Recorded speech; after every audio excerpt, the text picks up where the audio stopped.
Bien amigos, hoy es 3 de noviembre 2021. En el día de hoy voy aquí a revisar un tema que me parece que ha sido polémica a nivel nacional en relación con esto de llevar o no llevar armas de fuego. A propósito de lo que manifestó en días anteriores la senadora María Fernanda Cabal, que causó pues una discordia o polémica en el país.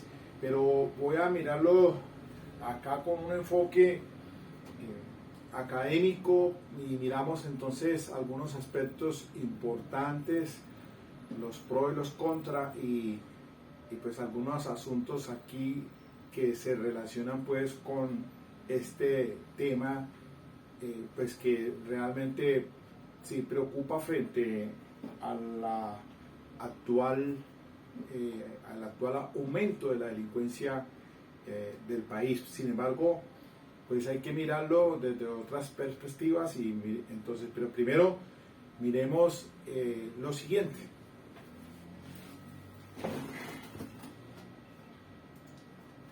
A una propuesta de alto calibre. Les hablo de la posibilidad de liberar el porte de armas para los ciudadanos.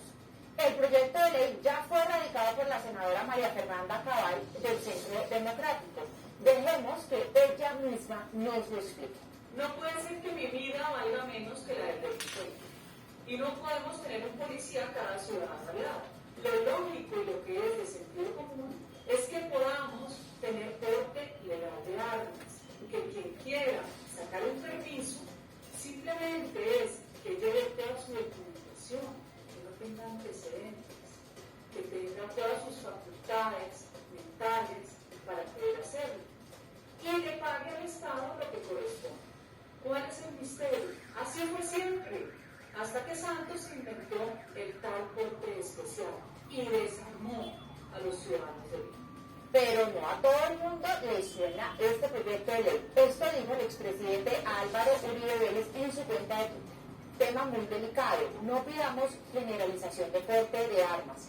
Manteniendo el decreto de desarme se puede pedir a las brigadas agilizar los permisos excepcionales y por razones plenamente justificadas. Lo que sí es verdad es que después de la pandemia la seguridad en el país está en coma. Y si las autoridades no hacen nada ni controlan la situación, como sucede aquí en la ciudad de Bogotá con las insuficientes acciones de la alcaldesa Claudia López, pues los ciudadanos empiezan a pensar en cómo es que van a cuidar sus cositas, incluso su propia vida. Así es como llegamos a este tipo de propuestas como la de la senadora Cabal, que sugiere que el que quiera y pueda se arme. Y una de las reacciones más fuertes a la propuesta de la senadora Cabal fue la del senador Gustavo Bolívar de la Colombia Humana. Esto puso en su cuenta de Twitter.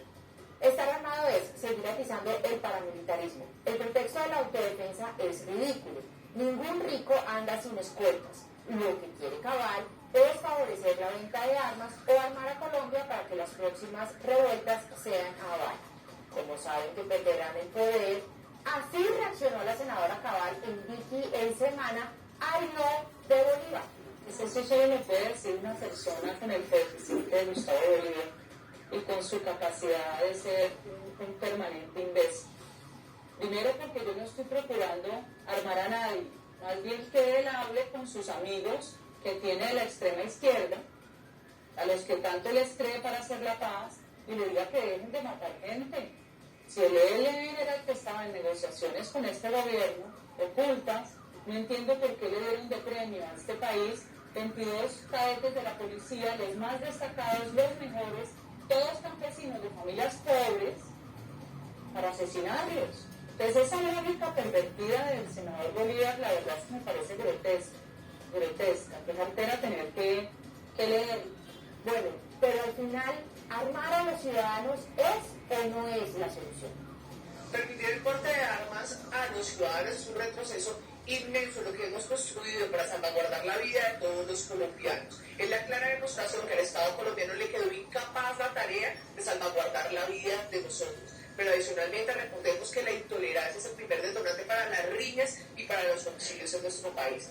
Permitir el porte de armas a los ciudadanos implicaría un aumento significativo de la tasa de homicidios en Colombia.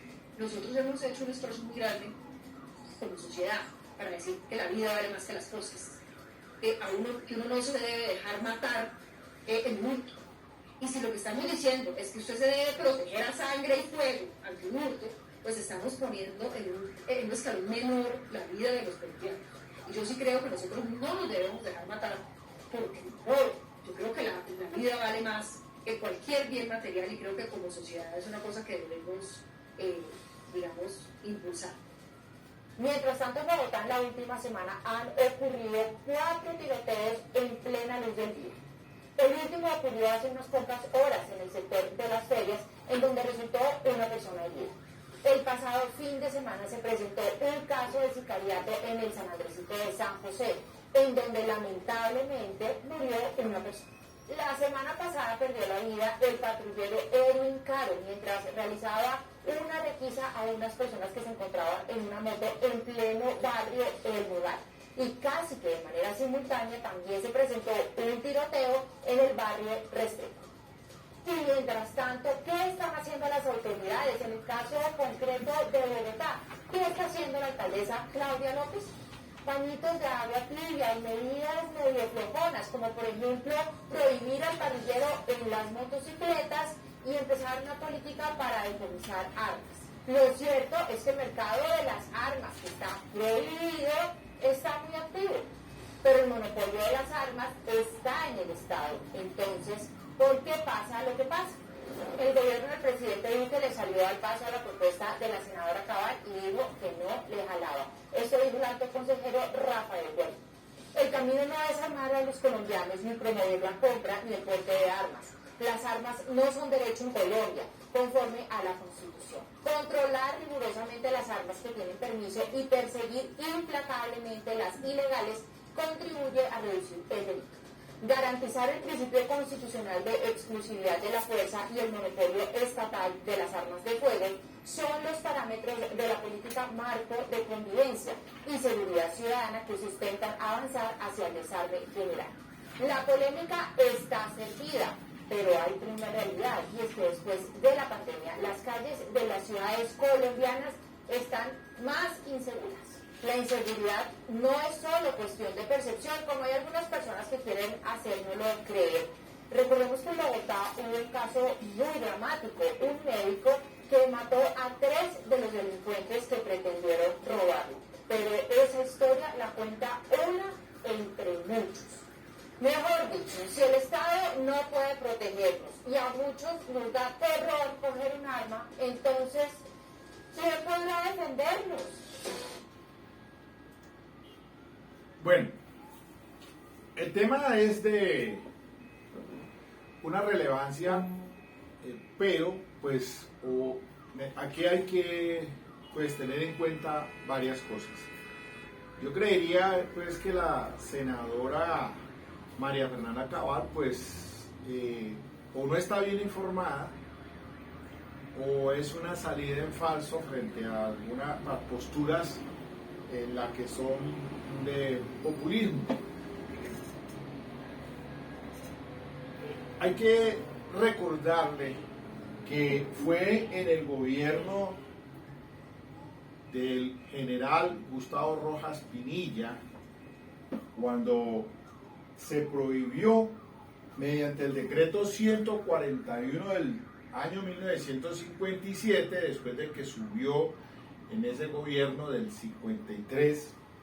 1953, sube al poder en esa dictadura militar del general Rojas Pinilla y mediante ese decreto se modifica el artículo primero, el artículo 27 del decreto legislativo número 3416 del 55, que quedaba así: quien ilícitamente negocie o traspase a cualquier título arma de fuego, municiones para las mismas, explosivos o sus accesorios, incurrirá en prisión de 3 a 6 años, y en el decomiso de las armas, municiones, explosivos o sus accesorios, Si se tratara de armas de uso privativo de las Fuerzas Armadas, la prisión será de 10 a 15 años. De tal suerte que, pues, en estos momentos sabemos muy bien que el monopolio del uso de las armas y las ventas, de acuerdo con el artículo 223 de la Constitución, solo el gobierno puede introducir y fabricar armas, municiones de guerra y explosivos. Y también que nadie podrá poseerlos ni portarlos sin permiso de la autoridad competente.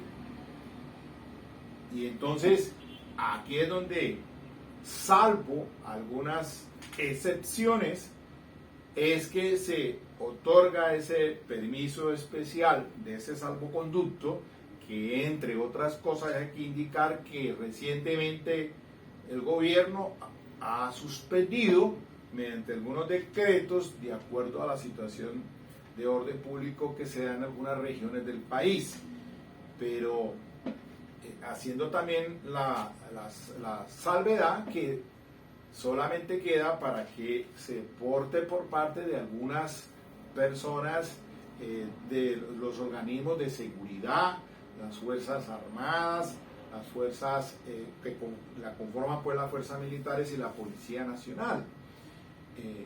Y además de ello, pues entonces otras personalidades como son los fiscales, los jueces, los magistrados, los oficiales de las personas de la reserva, etcétera, etcétera, etcétera, quienes, de empresas de vigilancia que pueden tener entonces ese permiso para movilizarse en razón de sus funciones.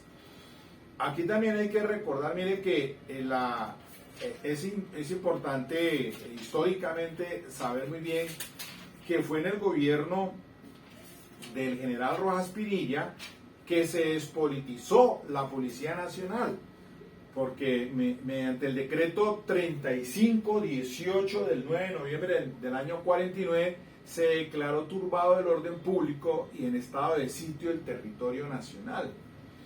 Y entonces, para el restablecer la normalidad republicana, se unificó el mando y la coordinación de los servicios de las Fuerzas Armadas. Por ende, entonces se decretó que a partir de la fecha, este decreto del Comando General de las Fuerzas Militares se denominará Comando General de las Fuerzas Armadas. Artículo 2, las Fuerzas Armadas comprenden el Comando General de las Fuerzas Armadas, el Ejército, la Armada, la Fuerza Aérea y las Fuerzas de Policía. Aquí fue cuando entonces la Policía Nacional pasó desde esa fecha a formar parte activa del Ministerio de Guerra, como el cuarto componente del Comando General de las Fuerzas Armadas, con presupuesto y organizaciones propios, y prestará los servicios que por ley le corresponden. Asimismo, el artículo 4 concedió facultades para organizar el funcionamiento del cuerpo de policía, que por el presente decreto se incorpora a las Fuerzas Armadas, y se le dio entonces, mire bien, aquí en 1953, mediante el decreto 1814 del 10 de julio, se incorporó la policía al Ministerio de Guerra como cuarto componente del comando de las fuerzas militares, adquiriendo carácter militar, cobijando a los miembros de la institución de policía con el fuero penal militar, siendo presidente de la República el señor general Gustavo Rojas Pinilla.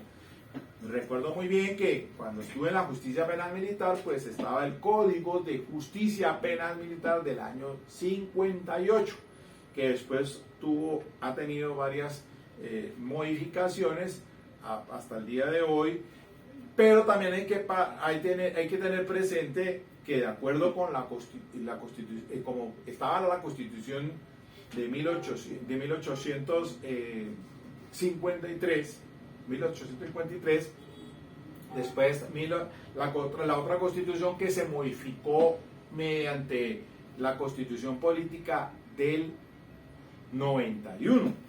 Entonces, pues en ese, ahora, como está establecida pues la fuerza pública, de acuerdo con el artículo 216, la fuerza pública estará integrada en forma exclusiva por las fuerzas militares y la Policía Nacional. Y también, pues, cuando dice el artículo 218 dice que la Policía Nacional ahora se organizará como un cuerpo de policía, y dice que es un cuerpo armado permanente de naturaleza civil a cargo de la nación, y entonces cuyo fin primordial es el mantenimiento de las condiciones necesarias para el ejercicio de los derechos y libertades públicas y para asegurar que los habitantes de Colombia convivan en paz. Entonces, allí está pues constitucionalmente establecido, y que también el fuero penal militar pues los cobija de acuerdo con el artículo 221, cuando las conductas punibles cometidos por los miembros de la fuerza pública en servicio activo y en relación con el mismo servicio, ahí conocen las cortes marciales o los tribunales militares. De suerte tal que entonces pues hay que ser muy precisos, y me parece pues que está un poquito pues no es en la tradición en Colombia, es que ese porte de armas de fuego, ahora regulado con el decreto 2535 del año 93, pues ya la situación es manejada pues frente a que de manera excepcional, como lo advierte el artículo 223, porque nadie puede portar ni poseer permisos sino con el permiso de la autoridad competente. Entonces nadie puede portar armas de fuego. De tal manera que miren ustedes lo drástico que está sancionado en el Código Penal actual. La Ley 599 de 2000 establece en el artículo 365 pena de 9 a 12 años para cuando se trata del porte ilegal, pues un porte o tenencia de armas de fuego. Y el artículo 366 establece pena de 11 a 15 años cuando se trata de porte de armas y municiones de uso restringido del uso privativo de las Fuerzas Armadas. Y que esta penalidad se duplica para cuando la conducta se cometa en algunas circunstancias como utilizando medios motorizados en coparticipación criminal, cuando el arma provenga de un delito, etcétera, etcétera. Entonces, las condiciones legales están dadas para que pues se procese a todas aquellas personas, al delincuentes que pues en uso pues con esta posesión ilegal de armas de fuego drásticamente sea sancionado. La cuestión entonces es que si ahora se ha disparado el índice de criminalidad, va en aumento, pero no podemos justificar con ese incremento del índice de criminalidad la posición que asume la senadora, en el sentido de que como medio alternativo, pues entonces a todo el mundo que no tenga antecedentes penales, pues que le den el permiso para el porte de armas. Eso es completamente pues desfasado. Además, porque parece ser que desconoce la misma senadora que adquirir una arma de fuego, sea revólver o sea una pistola, en la brigada a través de la industria de Indumil, que es la entidad encargada como tal de venta de armas, pues eso oscila entre 8 a 15 millones de pesos. Dígame usted entonces si está al alcance del común colombiano, del colombiano de a pie, el colombiano que pues no tiene acceso a ella por todos también los requisitos que se exigen, ¿sí? Es decir, la brigada es la entidad encargada como tal de hacer el proceso, a ver a quién se le entrega ese salvoconducto para porte o para tenencia, porque son dos cosas también muy diferentes. Una cosa es el porte y otra cosa es la tenencia. atendiendo a las condiciones especiales de esa persona, si es un funcionario o si está pues también en otros, bajo el otro catálogo allí, un protocolo que se debe cumplir para pues otorgarle el respectivo salvoconducto. De manera pues que no es simplemente de que, bueno, como en el lejano oeste se nos vuelve esto, entonces de que cada cual se defienda como pueda, ¿no?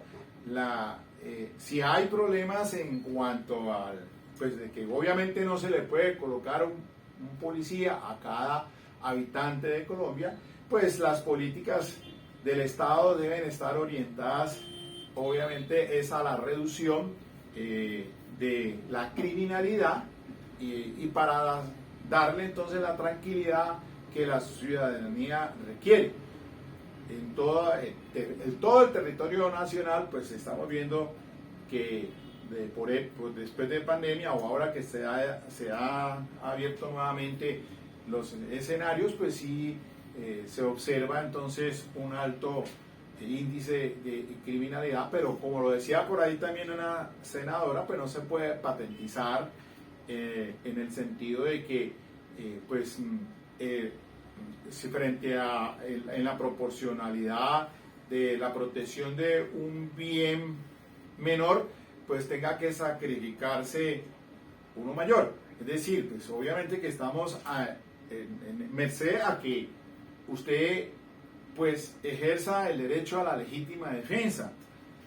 Y lo dije por ahí en otro tutorial el día anterior, frente a la legítima defensa y la posición que ahora toma la Corte Suprema de Justicia frente al tema de la amenaza, el peligro que se cierne cuando se ve a una persona pues amenazada, ya sea para despojarlo de sus pertenencias o para causarle un daño a esa persona en modalidad de sicariato, pues entonces que pues se pueda utilizar en su defensa el arma que tenga con su respectivo salvoconducto y entonces pues poner en resguardo su bien, ¿no? Entonces, pero no puede serlo, no volverlo general. Esto es lo excepcional y de todas maneras tenemos que confiar en nuestras instituciones, las fuerzas militares, la fuerza armada, fuerzas militares y la policía, esencialmente la Policía Nacional, que es la que cumple con esta finalidad, y por eso está también entonces el Código Nacional de Policía, que es el decreto 1801 del 2016, porque en el artículo 27 pues establece unas multas y amonestaciones cuando se trata pues del porte de armas en algunos sitios abiertos al público. Y pues para eso están entonces las normas, pero no podemos entonces decir que si en el derecho comparado, por ejemplo en Estados Unidos, pues la segunda enmienda permite que el ciudadano que no tenga antecedentes penales pues pueda adquirir un arma de fuego, pero es que, o también como en México, pero es que en Colombia la situación es muy diferente y por ahí escuchando en algunos expertos en estos temas, pues no es que exista un índice, un estudio, una estadística que nos determine entonces si el portar arma de fuegos pues entonces va a reducir el índice de criminalidad como tal, porque pues recordemos muy bien que de todas maneras si yo tengo un arma de fuego amparada o para salvoconducto, pues eso no me da la garantía absoluta cuando estoy en la calle de pues utilizarla y defenderme en un determinado momento. ¿Hasta dónde entonces se pueden disparar, como dice alguna representante allí, se pueden disparar los homicidios, se pueden disparar los suicidios, de la violencia intrafamiliar, del feminicidio, todo a través del uso de armas de fuego si se llegara a patentizar pues que todo el mundo anduviese armado? Entonces es una situación pues realmente preocupante porque pues en Colombia la situación es diferente, tenemos una problemática también pues muy a la nuestra, pues a nuestra problemática que tenemos al diario, y de eso no existe como en estudio. Entonces, para saber realmente si en realidad dejar o permitir que las personas pues se armen, entonces vamos a reducir toda esa clase de violencia. No sé si se dispara ante la violencia, y de pronto eso fue lo que sucedió en el gobierno de Rojas Pinillas, que veníamos de esa época de la violencia, que hasta el año 58 pues pudo lograr, después de que sabemos muy bien, para el año 1948, con el asesinato de Jorge Eliezer Gaitán, que se disparara esa violencia, y pues tener un país donde realmente los conflictos son a diario.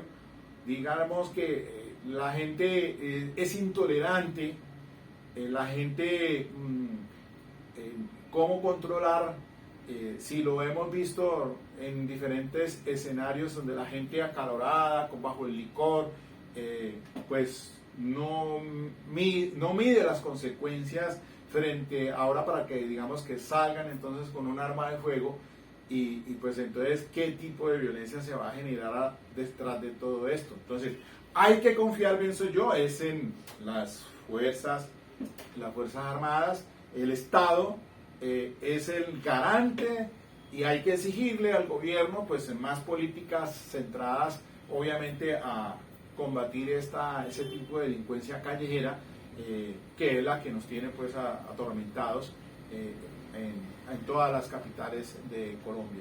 Pienso que esa reflexión pues quisiera que quede aquí de manera objetiva. Muchas gracias. Chao, chao.